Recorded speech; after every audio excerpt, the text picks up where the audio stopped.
ಪ್ರಸ್ತಾಪ ವಿಷಯ ಬರ್ತಾ ಇದೆ ಸರ್. ಈಗ ಬೆಳೆ ಹಾನಿ ಏನಾಗಿದೆ ಅದನ್ನ ಕೊಡಬೇಕು ಮೊದಲು. ಅದಕ್ಕೋಸ್ಕರ ಜಂಟಿ ಸರ್ವೆ ಮಾಡಿಸಿದೀವಿ, ಮಾಡಕ್ಕೆ ಹೇಳಿದೀವಿ, ಸೂಚನೆ ಕೊಟ್ಟಿದ್ದೀನಿ ಈಗ ರೆವಿನ್ಯೂ ಡಿಪಾರ್ಟ್ಮೆಂಟ್ ಅವ್ರಿಗೆ, ಅಗ್ರಿಕಲ್ಚರ್ ಡಿಪಾರ್ಟ್ಮೆಂಟ್ ಅವ್ರಿಗೆ. ಬಹುಶಃ ಇನ್ನೊಂದು ವಾರದಲ್ಲಿ ಜಂಟಿ ಸರ್ವೆ ಆಗುತ್ತೆ. ಅದಾದ್ಮೇಲೆ ಬೆಳೆ ಹಾನಿ ಪರಿಹಾರ ವಿತರಣೆ ಮಾಡ್ತೀವಿ. ಜಂಟಿ ಸಮೀಕ್ಷೆ ಆಗ್ತಾ ಇಲ್ಲ, ರೈತರೆಲ್ಲ ಹೊಲಕ್ಕೆ ಹೋಗ್ತಾ ಇಲ್ಲ. ವಲಸೆ ಇನ್ನು ಮಳೆಗಾಲ ಈ ಸಾರಿ ಅದೃಷ್ಟವಶಾತ್ ಒಳ್ಳೆ ಆಗಿದೆ. ಇದು ವಾಳಿಕೆ ಮಳೆಗಿಂತ 4% ಜಾಸ್ತಿ ಆಗಿದೆ ಈ ಸಲ ಮಳೆ. ಓವರ್ ಆಲ್ ಕೆಲವು ಭಾಗಗಳಲ್ಲಿ ಹೆಚ್ಚಾಗಿದೆ. ಈಗ ಬೀದರ್, ಗುಲ್ಬರ್ಗ ಇಲ್ಲೆಲ್ಲ ಜಾಸ್ತಿ ಆಗಿದೆ. ಇಲ್ಲಿ ಯಾದಗಿರಿ, ಬೀದರ್, ಗುಲ್ಬರ್ಗ, ಕಲಬುರ್ಗಿ ಇಲ್ಲೆಲ್ಲ ಬೆಳೆ ನಷ್ಟ ಜಾಸ್ತಿ ಆಗಿದೆ. ಕೂಡಲೇ ಅದಕ್ಕೆ ಪರಿಹಾರ ಕೂಡ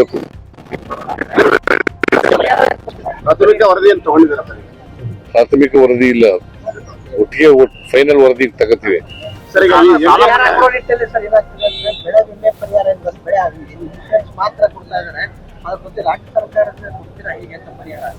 ನೋಡ್ತೀವಿ, ಅದನ್ನ ಚರ್ಚೆ ಮಾಡ್ತೀವಿ.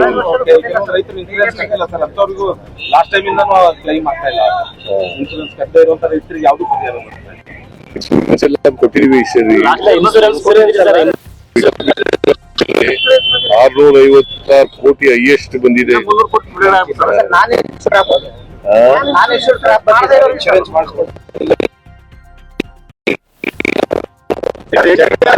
SBI ಬ್ಯಾಂಕ್ ದರೋಡೆ ಆಗಿದೆ ಸರ್. SBI ಬ್ಯಾಂಕ್ ದರೋಡೆ ಆಗಿದೆ. ಈಗ ಹೇಳಿದೀನಿ, ಕೂಡ್ಲೆ ಅವ್ರನ್ನ ಕಾರು ಪತ್ತೆಯಾಗಿದೆ. ಕೂಡ್ಲೆ ಅವ್ರನ್ನ ಯಾರು ಅಪರಾಧಿಗಳಿದ್ದಾರೆ ಅವ್ರನ್ನ ಟ್ರೇಸ್ ಮಾಡ್ಬೇಕು ಅಂತ ಹೇಳಿದೀನಿ.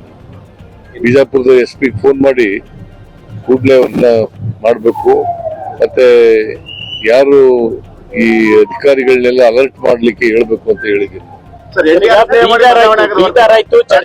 ಕಲಬುರಗಿನಲ್ಲೂ ATM ದರೋಡೆ ಆಗಿದೆ ಸರ್. SBI ಬ್ಯಾಂಕ್ಗಳಿಗೆ ಯಾವುದೇ ರೀತಿ ಭದ್ರತೆ ಇಲ್ಲ. ಅವ್ರು ಸೆಕ್ಯೂರಿಟಿ ಗಾರ್ಡ್ ಗಳನ್ನ ನೇಮಕ ಮಾಡೋದಿಲ್ಲ, CC ಕ್ಯಾಮೆರಾ ಕರೆಕ್ಟ್ ಆಗಿ ಇಟ್ಕೊಳ್ಳೋದಿಲ್ಲ. ಸೆಕ್ಯೂರಿಟಿ ನೇಮಕ ಮಾಡ್ಕೊಳ್ಳೋರು ಬ್ಯಾಂಕ್ನವರು. ಹೌದು ಸರ್. ನಾವು ಪೊಲೀಸ್ನವರು ಪ್ರೊಟೆಕ್ಷನ್ ಕೊಡ್ತೀವಿ ಅಷ್ಟು. ಬಟ್ ಆ ದುಡ್ಡು ಏನ್ ಕಳ್ತನ ಮಾಡ್ಕೊಂಡಿರ್ತಾರಲ್ಲ ಸರ್, ಅವ್ರೇನ್ ಸತ್ಕಾರ್ಯಕ್ಕೆ ಬಳಕೆ ಮಾಡೋದಲ್ಲ, ಇನ್ನೊಂದು ಕ್ರೈಮ್ಗೆ ಬಳಕೆ ಮಾಡ್ಕೋತಾರೆ. ಸೊ ಹಂಗಾಗಿ ಪೊಲೀಸರು ಅಲರ್ಟ್ ಆಗ್ಬೇಕು ಅಂತ ಜನರ ಆಗ್ರಹ ಇರಂತವ್ರು.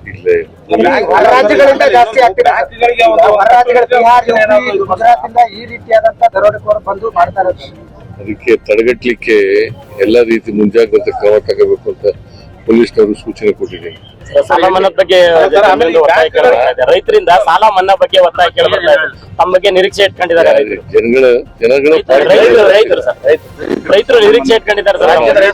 ಪರಿಶೀಲನೆ ಮಾಡ್ತೀವಿ. ತಡವಾಗಿ ವರದಿ ಕೊಟ್ಟಿದೆ ಅಂತ ಈ ವರ್ಷ ಏನಾದ್ರು ಬೇಗ ಕೊಡ್ತೀರಾ? ಫ್ಲಡ್ ಬಗ್ಗೆ ಸರ್, ಡ್ಯಾಮೇಜ್ ಬಗ್ಗೆ central government report last year late ಆಗಿ ಹೋಯ್ತು. ಸರಿ, ಲೇಟ್ ಆಗಿಲ್ಲ, ನಾವು ಕಳಿಸ್ತಾ ಅವ್ರು ಕೊಡ್ಲಿಲ್ಲ. ಕೋರ್ಟ್ ಹೋಗಿ ತಗೊಂಡು ಆಮೇಲೆ ಸುಪ್ರೀಂ ಕೋರ್ಟ್ ಹೋಗಿ ತಗೊಂಡು ಸರ್, ತಾವು ಸಾಕಷ್ಟು ಜನರಿಗೆ ಸೌಲಭ್ಯಗಳು ಕೊಡ್ತಾ ಇದೀರಿ. BPL ಕಾರ್ಡ್ ರಲ್ಲಿ ಅನರ್ಹರ ಸಂಖ್ಯೆನೇ ಜಾಸ್ತಿ ಇರೋದು ಅಂತ.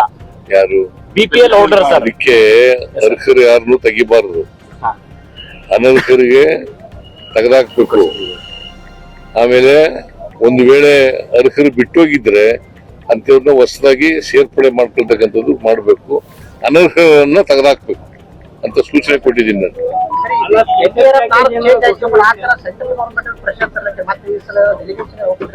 ಇಲ್ಲಿಗೆ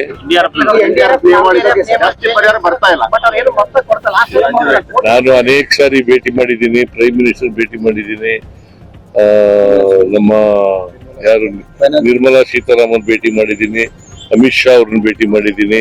ಏನು ಸರ್ಕಾರ ಸ್ಪಂದಿಸ್ತಾ ಇಲ್ಲ, ಏನ್ ಮಾಡೋದು ಕೇಂದ್ರ ಸರ್ಕಾರ? ಜನ ಹಸಿವಿನಿಂದ ಬಳಲಬಾರದು ಅಂತ ಅನ್ನಭಾಗ್ಯ ಅಂತ ಒಂದು ಮಹತ್ವದ ಸ್ಕೀಮ್ ಮಾಡಿದಿರಿ. ಯಾದಗಿರಿನಲ್ಲಿ ಅನ್ನಭಾಗ್ಯ ಅಕ್ಕಿ ವಿದೇಶಗಳಿಗೆ ರಫ್ತಾಗ್ತಾ ಇದೆ ಸರ್. CID ಕೂಡಲೇ CID ಎಂಕ್ವೈರಿ ಮಾಡಿಸ್ತಾ ಇದ್ದೀನಿ.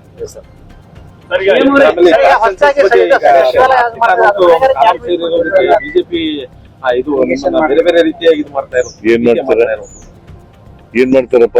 ಅಲ್ಲ ಅಂದ್ರೆ ನೀವು ನಾಸ್ತಿಕ ಅನ್ನೋ ಕಾಲಂ ಸೇರಿಸಬಾರ್ದಿತ್ತು ಅನ್ನೋ ಆರ್ ಅಶೋಕ ಹೇಳ್ದಾಗ ಎಲ್ಲ ಕೇಳಕ್ ಆಗಲ್ಲ ನಾವು. 6 ವರ್ಷಕ್ಕ ಬಿಜೆಪಿ ಅವರು ಹೇಳಿದವರು ರಾಜಕೀಯವಾಗಿ ಮಾತಾಡ್ತಾರೆ, ಅವ್ರನ್ನೆಲ್ಲ ಹೇಳ್ಕೊಂಡು ಮತಾಂತರ ನಾವು ಸಿದ್ದರಾಮಯ್ಯ ಅವರು ಎಲ್ಲ ಇದನ್ನು ಕೂಡ ತಪ್ಪದೇನೆ ಸೋಶಿಯೋ ಎಕನಾಮಿಕ್ ಶೈಕ್ಷಣಿಕ ಎಜುಕೇಶನಲ್ ಸರ್ವೆ ಆಗ್ಬೇಕು. ಯಾಕಂತಂದ್ರೆ ಈ ಸೋಶಿಯೋ ಎಜುಕೇಶನಲ್ ಸರ್ವೆ ಆಗೋದ್ರಿಂದ ನಾಳೆ ಸ್ವಾತಂತ್ರ್ಯ ಬಂದು 78 ವರ್ಷ ಆಯ್ತು.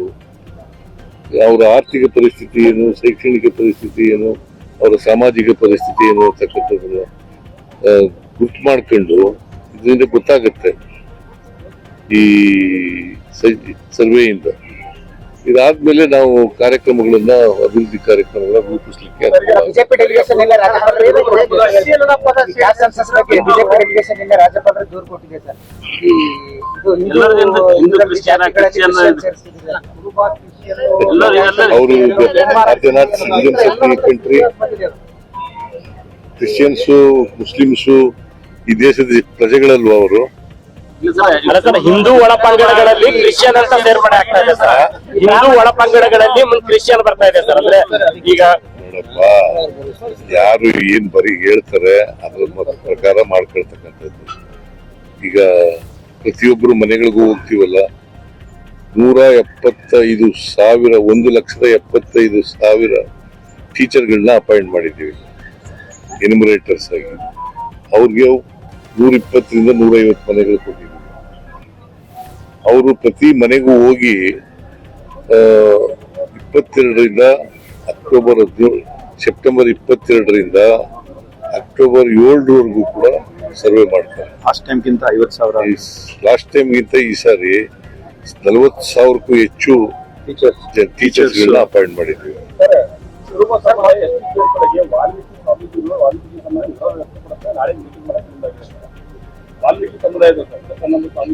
ನೋಡಪ್ಪ, ಇದು ಹಿಂದಿನ ಸರ್ಕಾರದಲ್ಲೇ ಮಾಡಿತ್ತು.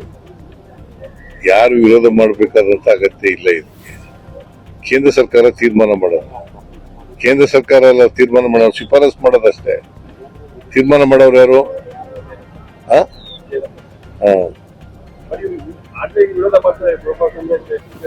ಯಾರು ವಿರೋಧ ಮಾಡಬೇಕಾದಂತ ಅಗತ್ಯ ಇಲ್ಲ. ಅವರು ಎಷ್ಟಿಗೆ ಬರ್ತಾರೆ ಅನ್ನೋದಾದ್ರೆ ಎಷ್ಟಿ ಮಾಡ್ತಾರೆ, ಇಲ್ಲವ್ರೆ ಇಲ್ಲ ಅಂತ ಮಾಡ್ತಾರೆ. ಸರ್, ತಮಗೆ ಈಗ ಸರ್ ಕಲ್ಯಾಣ ಕರ್ನಾಟಕ ಸಚಿವಾಲಯ ಮಾಡಿದ್ರೆ ಅದಕ್ಕಾಗಿ ಕಲ್ಯಾಣ ಕರ್ನಾಟಕ ಭಾಗದ ಜನರ ಪರವಾಗಿ ಧನ್ಯವಾದಗಳು. ಆದ್ರೆ ಹೊಣೆಗಾರಿಕೆ ಯಾರಿಗೆ ವಹಿಸ್ಕೊಡ್ತೀರಿ, ಹೇಗೆ ಕಾರ್ಯನಿರ್ವಹಿಸ್ತಾರೆ? ಇಲ್ಲ, ಈಗ ಅದೆಲ್ಲ ಮಾಡ್ತೀವಿ, ಅಧಿಕಾರಿಗಳನ್ನೆಲ್ಲ ಮಾಡ್ತೀವಿ. ಇಲ್ಲೇ ಇರ್ತದೆ ಸಚಿವಾಲಯ, ಇಲ್ಲೇ ಇರ್ತದೆ. ಈ ಭಾಗದ ಅಭಿವೃದ್ಧಿ ಕೆಲಸಗಳಿಗೆ ಇನ್ನು ವೇಗ ಕೊಡ್ತಕ್ಕಂಥ ಕೆಲಸವನ್ನು ಮಾಡ್ತೀವಿ. ಹೊಣೆಗಾರಿಕೆ ಯಾರಿಗೆ ವಹಿಸ್ಕೊಡ್ತೀರಿ? Okay, thank you.